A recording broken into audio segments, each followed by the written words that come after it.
Peace and love, everyone. It's Karina. We are back to review the Jupiter and Saturn conjunction. And did you get your powers? So, if you guys know someone who would love this topic, please share this and let them know that they already have their powers. We're going to talk about how to activate your powers in your chart. It's actually very simple.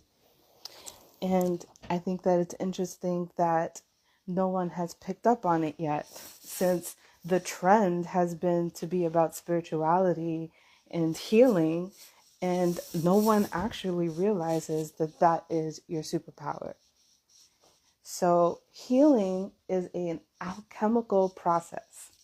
Look, I'm not a scientist, so I don't know the actual alchemical process, but I'll tell you that when we look at the astrology and etymology of CHIRON, you could see the chemical roots, and you can understand that in astrology, CHIRON is considered the wounded healer. And it is through the alchemical process of experiencing pain that you can heal yourself, which also heals others. Okay? Now, Chiron is connected to Saturn in the mythology, in the story. I'm sorry, not Saturn, Sagittarius, in the story of Sagittarius, and the connection to the wound that can never be healed. So, when you look at it in life, there is something that we all might have that we feel we can never really heal or never really come up from, never be respected for. That's where we look at the Jupiter and Saturn conjunction, because Saturn adds the element to the astrology brew of wanting respect.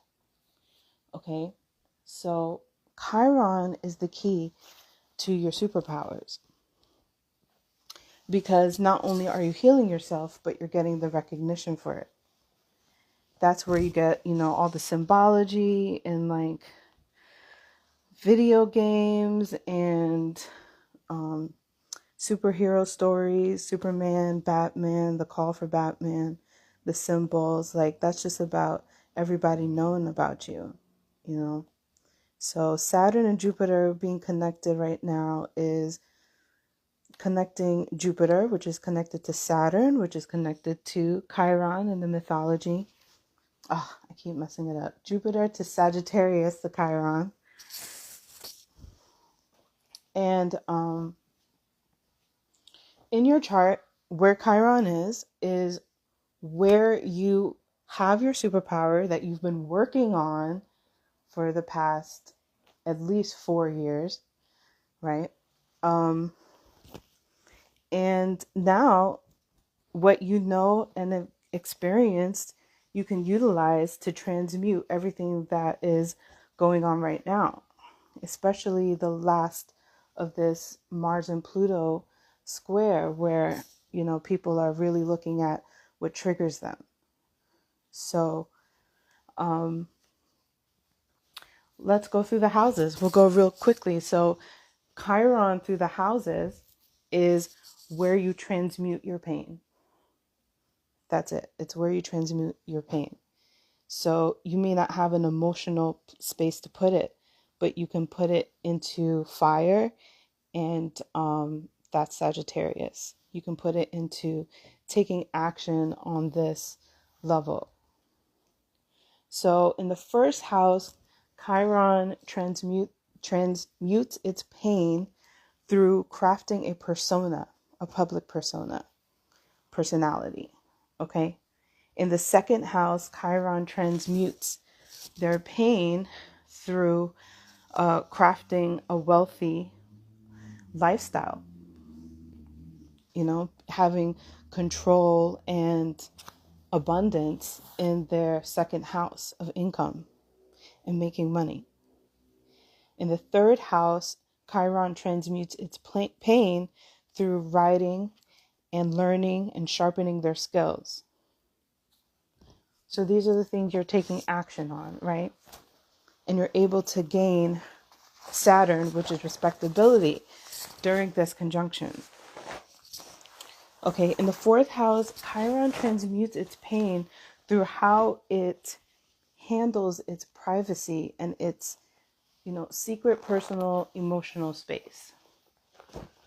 Okay, and also how it relates to its home and mother.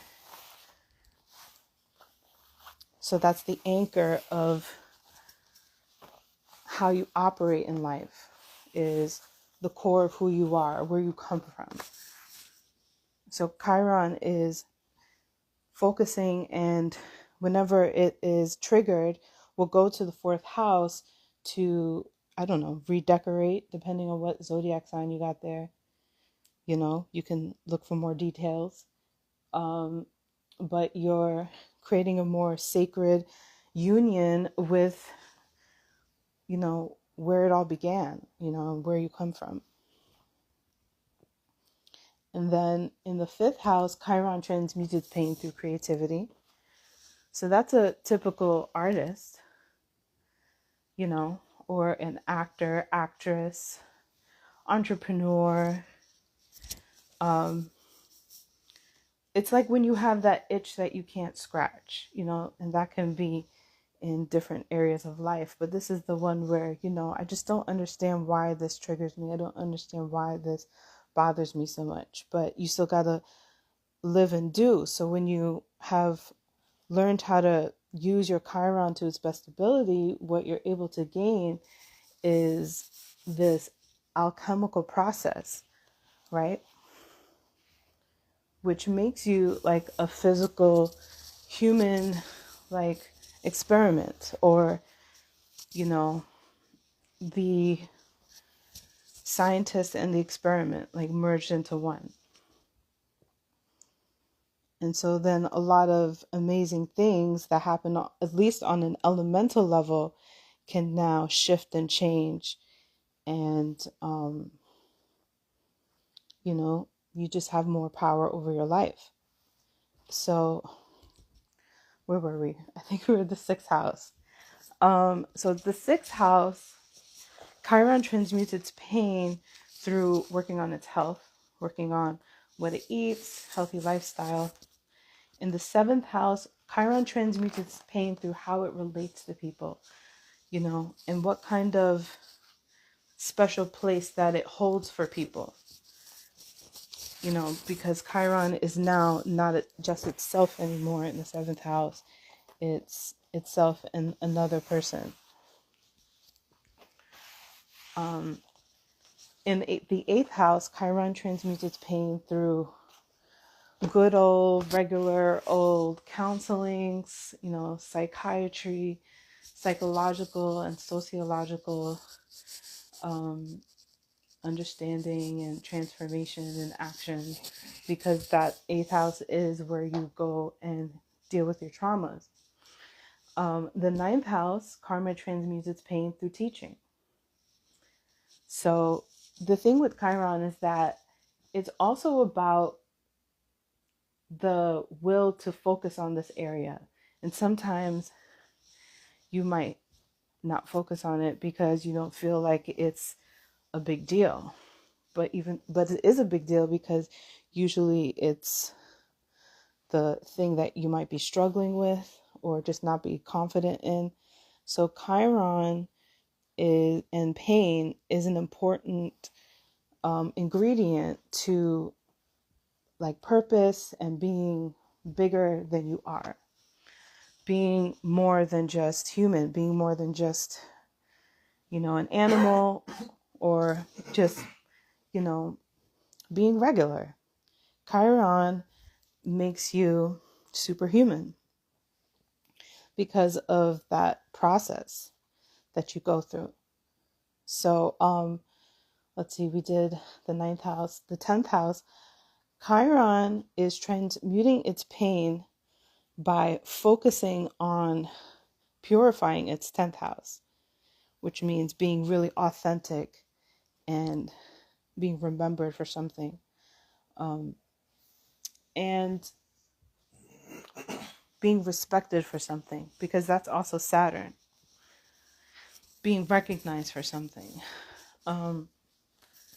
So they'll do everything that they can to either avoid this in their life and the whole thing just comes crumbling down, or they start to scratch that itch of insecurity and channel it in a different way in which it is bigger than just themselves. So Chiron is your option to be bigger than just yourself also. Or more than just yourself, because healing is, also the idea of being your own devil, your own villain, your own, bad guy telling you all of the things that you're not good at, right? Because Sagittarius and Chiron are connected, and their devil or their opposition is Gemini, the twins. So there's like this connection of being dual, of having two selves, and there's this whole other dual devil self of you that, plays around with you here where Chiron is, constantly, telling a lesson or coaching you or mentoring you, but it's in all of these levels of what you can't do or what you can or can't do. Okay. And sometimes Chiron manifests as another person, in the chart, but sometimes it's just you and your own inner thoughts or your own other side. So Chiron in the 11th house, this is where you're multiplied. This makes me think of like the Matrix. Like if you become your own agent and you can multiply yourself with all of your friends, all your social circles, and everybody is just like reminding you that you're not anything, and that could really manifest there with a lot more physical people representing Chiron or being a Chiron trigger in your life.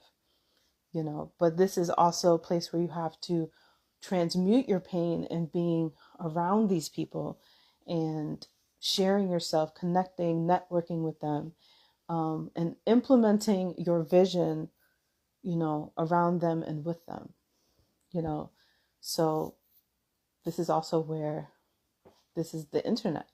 So Chiron might transmute their pain through having a brand or a lifestyle, on something like the internet, because that's a perfect 11th house thing or example. And now the 12th house, Chiron transmutes itself by surrendering its ego and letting go of the things that it thinks it's supposed to be in this world. It's so much less than pride. It's so much more than pride. So pride is experienced here, but then, we let go of pride in the 12th house. So Chiron transmutes itself by letting go of everything it knows, everything that it thinks it should be, and becoming like a chameleon to, its situations. And this is usually triggered by some sort of insecurity, some sort of problem that's going on that you really can't solve. Sometimes we try to go too dark, right? But Sagittarius in Chiron is about light. So it's about masculine energy, which is more of putting your attention onto something else and moving forward, transmuting that energy so that it becomes something bigger than you. Because if it's you, then you might just get all swallowed up, by it. So that is Chiron through the houses, your superpowers activated. You already have them. Just look to your Chiron to remind you of how to use it and keep it pushing. And in fact, Pushya, which is the nakshatra for success, is all about walking, and having that. It's actually a limp walk. That's how it's translated into English. So, just keep pushing forward. All right, there you go. And I'm actually going to post this to YouTube and take this down from Facebook. So thank you guys for who is here, and I'll see you guys on the YouTube for more.